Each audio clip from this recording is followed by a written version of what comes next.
أعوذ بالله من الشيطان الرجيم بسم الله الرحمن الرحيم ما ننسخ من آية أو ننسها نأت بخير منها أو مثلها ألم تعلم أن الله على كل شيء قدير ألم تعلم أن الله له ملك السماوات والأرض وما لكم من دون الله من ولي ولا نصير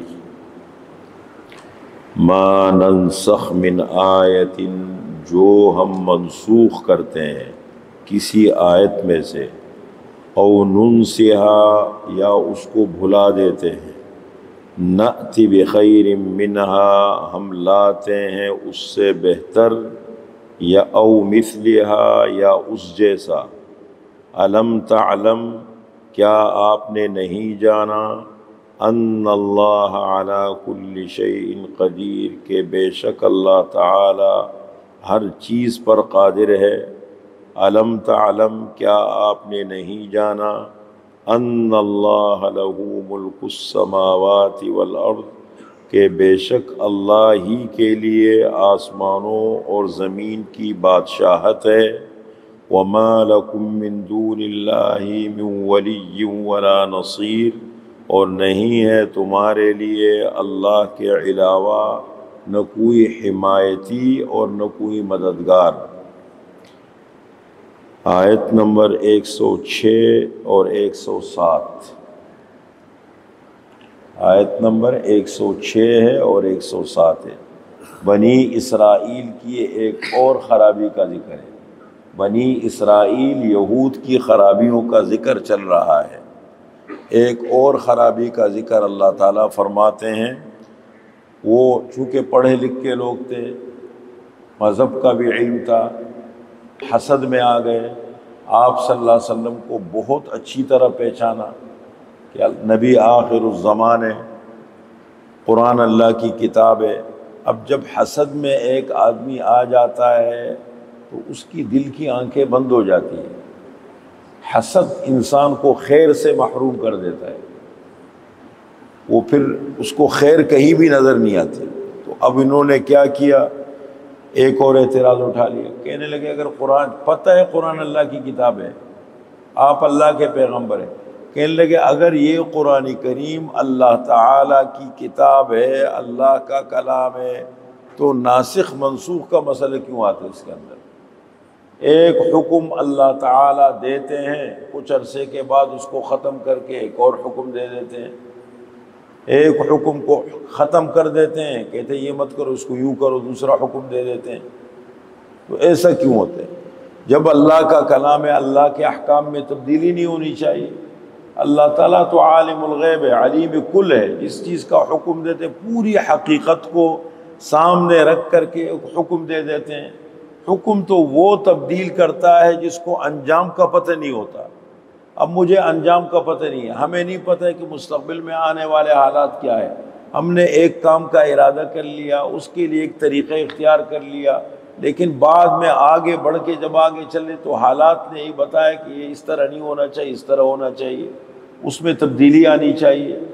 تو احکام میں تبدیلی وہ کرتا ہے جس کو انجام کا پتہ نہیں ہوتا کہ اندر کیا ہوگا۔ اللہ تعالیٰ تو ایک ایک چیز کا پتہ ہے اللہ کو، تو پھر اللہ کو احکام میں تبدیلی کی ضرورت کیا ہے؟ یہی سوال اٹھایا۔ یہ ایک دیانند سرسوتی گزرا ہے، آریہ سماج پارٹی کا، ہندوؤں کا بہت بڑا ڈاکٹر تھا، اس نے پارٹی بنائی آریہ سماج۔ اس نے ایک کتاب لکھی ستیارت پرکاش، باب نمبر 14 میں قرآن کریم پر اعتراضات کی۔ یہی مسئلہ اس نے بھی اٹھایا کہ جب یہ اللہ کی کتاب ہے تو اس میں تنسیخ کیوں ہے، احکام میں تبدیلی کیوں آتی ہے؟ تو اس کا جواب اللہ تعالیٰ نے یہاں پر دیا ہے۔ پتہ ہے سب اہل کتاب کو سب کچھ معلوم تھا، لیکن اب جو محروم ہو جائے خیر سے، اس کو آپ کیسے راہ راست پہ لا سکتے ہیں؟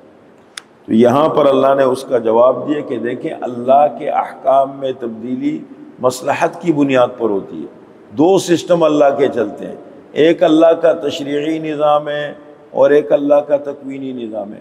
اللہ کے تکوینی نظام کو تم تسلیم کرتے ہو، بچہ ہے اس کی زندگی کے حالات کچھ الگ ہے، وہی جوان ہوا حالات بدل گئے، وہ جوانی کے بعد شادی کے اس میں بندھن میں آ گیا، احکام تبدیل ہو گئے، اولاد ہو گئی، آگے جیسے جیسے انسان آگے بڑھتا ہے اس کے حالات بدلتے ہیں، اس کے لیے چیزیں بھی بدلتی رہتی ہے۔ تو تکوینی طور پر تبدیلی کو تم تسلیم کرتے ہو، بیماری میں انسان کی کیفیت کچھ اور ہوتی ہے اور صحت میں کچھ اور ہوتی ہے۔ ایک آدمی صحت مند ہے وہ کھڑے ہو کے نماز پڑھتا ہے، وہی بندہ بیمار ہو گیا، کوئی تکلیف آ گئی، بیٹھ کے نماز پڑھتا ہے۔ یہ تو جتنا بھی ہم دیکھ رہے ہوتے ہیں احکامات بدلتے رہتے ہیں۔ تو احکام کا بدلنا یہ کوئی جہالت کی بنیاد پر نہیں ہے، انجام سے بے خبری کی بنیاد پہ نہیں ہے۔ آپ حکیم ڈاکٹر کے پاس جاتے ہیں بیماری لے کر، ایک دوا دے دیتے ہیں، کچھ دنوں کے بعد کہتے ہیں اس دوا کو موقوف کر کے یہ دوا استعمال کرو، ابھی دوا بدلتی۔ تو کیا اگر ایک حکیم، ماہر حکیم ڈاکٹر اگر دوائی کو بدلتے ہیں اس کو لوگ جاہل کہتے ہیں؟ پھر اللہ تعالیٰ تو دیکھو اللہ ہے، وہ اپنی مخلوق کے نفسیات، مزاج، ماحول، ایک ایک چیز کا خیال فرماتے ہیں۔ جتنے بھی اللہ کے احکام ہیں آپ دیکھیں، کوئی حکم ایسا نہیں ہے لا یکلف اللہ نفسا الا وسعها، اللہ تعالیٰ نے انسان کو پابند نہیں بنایا ہے مگر اس کی طاقت کے مطابق۔ کوئی بھی اسلامی حکم ہے آپ یہ نہیں کہہ سکتے کہ میں نہیں کر سکتا ہوں۔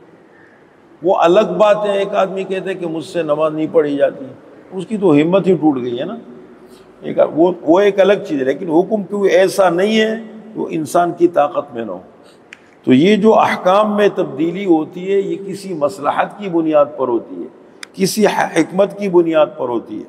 پھر ایسا ہوتا ہے، اس کے آگے تفصیل بتائی، فرمایا ما ننسخ من آیت، ہم منسوخ نہیں کرتے کسی آیت کو، ختم نہیں کرتے کسی حکم کو، او ننسیہا یا اس کو بلا دیتے ہیں، نأتی بخیر منہا او مثلہا، ہم لاتے ہیں اس سے بہتر حکم یا اس جیسا۔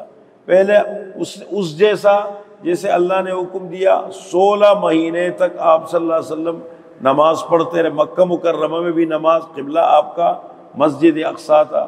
پھر جب مدینہ منورہ ہجرت کر کے تشریف لائے، بیت المقدس کی طرف، مسجد اقصیٰ کی طرف منہ کر کے نماز پڑھتے ہیں۔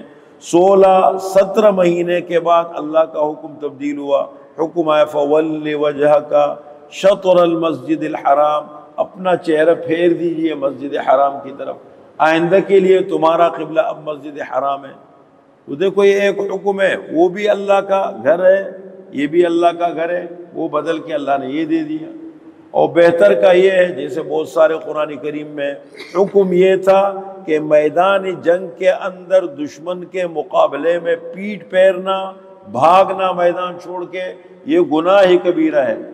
یا ایھا الذین آمنوا اذا لقیتم الذین کفروا زحفا فلا تولوہم الادبار، جب میدان جنگ میں دشمن سے تمہارا مقابلہ ہو پیٹ مت پھیرنا، یہ بڑا گناہ ہے۔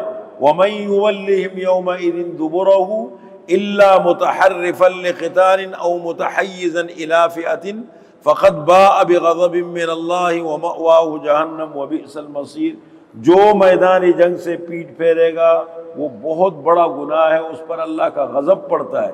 ہاں، إِلَّا مُتَحَرِّفًا لِقِتَالٍ أَوْ، اگر داؤ کھیلنے والا ہو، دھوکہ مت دو، لیکن جب میدان جنگ میں اتر جاؤ، دشمن کے مقابلے میں مقابلہ شروع ہو جائے۔ جنگ کس چیز کا نام ہے؟ الخرب خداعۃ، داؤ پیچ کا نام ہے۔ اب دھوکہ بھی دے سکتے ہیں، دشمن کو شکست دینی ہے نا، تو فرمایا اب اگر داؤ پیچ کھیلنے والا ہو، یا اس لیے پیچھے ہٹتا ہے کہ اکیلے مقابلہ کرنا بہتر نہیں ہے میرے لیے، پیچھے ہٹ کے میں ساتھیوں سے ملوں گا، مل کے حملہ کریں گے، وہ صورت ہمارے لیے بہتر رہے گی۔ ان دو صورتوں میں اجازت دی ہے، ویسے منع فرمایا ہے، لیکن فرمایا کہ پہلے حکم یہ تھا کہ ایک طرف اگر مثال کے طور پر 10 دشمن ہے اور ایک مسلمان مقابلے میں ہے تو فرمایا میدان سے مت بھاگو، منع ہے۔ بعد میں حکم تبدیل ہو گیا، فرمایا الآن خفف اللہ عنکم وعلم ان فیکم ضعفا فإن یکن منکم مئۃ صابرۃ یغلبوا مئتین، اب اگر 2 دشمن مقابلے میں ہیں، آپ اکیلے ہیں، آپ میدان سے نہ بھاگے، لیکن اس سے زیادہ ہے آپ ہٹ گئے، آپ کے لیے گناہ نہیں ہے۔ دیکھو اس سے بہتر حکم آ گیا، طاقت کو دیکھا، حیثیت کو دیکھا، اس کے مطابق اللہ نے اس طریقے سے قرآن کریم میں بہت سارے احکامات ہیں۔ پہلے حکم اور تھا، بعد میں حکم اور ہو گیا۔ پہلے روزے کا حکم بڑا تبدیل تھا، ایک آدمی کھا پی رہا ہے صبح صادق کے بعد، اب جیسے رات کو سو گیا، سوتے ہی روزہ شروع ہو جاتا تھا۔ اب حکم جب دیکھا کہ مشکل ہے تو فرمایا نہیں، اب روزے کا ٹائم ہو گیا صبح صادق سے لے کر غروب آفتاب کو، اب تمہاری مرضی ہے، رات کو جاگنا ہے، رات کو سونا ہے، کھا پی سکتے ہو جب تک رات ہے، جیسے صبح صادق ہو گیا اب روزہ رکھو، بس آسانی پیدا فرما دی۔ فرمایا کہ ما ننسخ من آیت، ہم منسوخ نہیں کرتے ہیں کسی حکم کو، او ننسہا یا اس کو بھلا دیتے ہیں، نأتی بخیر منہا ہم لاتے ہیں اس سے بہتر حکم، او مثلہا یا اس جیسا حکم لاتے ہیں۔ الم تعلم، کیا آپ کو معلوم نہیں ہے کہ بے شک اللہ ہر چیز پر قادر ہے؟ جب اللہ ہر چیز پر قادر ہے، انجام وہ ہمارے لیے بہتر سمجھتے ہیں، جو اللہ کی مرضی ہے بہتر حکم دے دیتے ہیں۔ الم تعلم، کیا آپ نے نہیں جانا کہ بے شک اللہ ہی کے لیے آسمان و زمین کی بات، جب اللہ کا ساری کائنات اللہ کی مرضی ہے، جو حکم لے لے، جو حکم دے دے، اللہ کی مرضی۔ وما لکم من دون اللہ من ولی ولا نصیر، اور نہیں ہے تمہارے لیے اللہ کے علاوہ نہ کوئی ولی اور نہ کوئی نصیر۔ ولی وہ ہوتا ہے کہ جو زبانی طور پر حمایت کرے، اور نصیر وہ ہے جو عملاً انسان کی مدد کرے۔ اور میں اللہ کی صفت ولی بھی ہے، اللہ کی صفت نصیر بھی ہے۔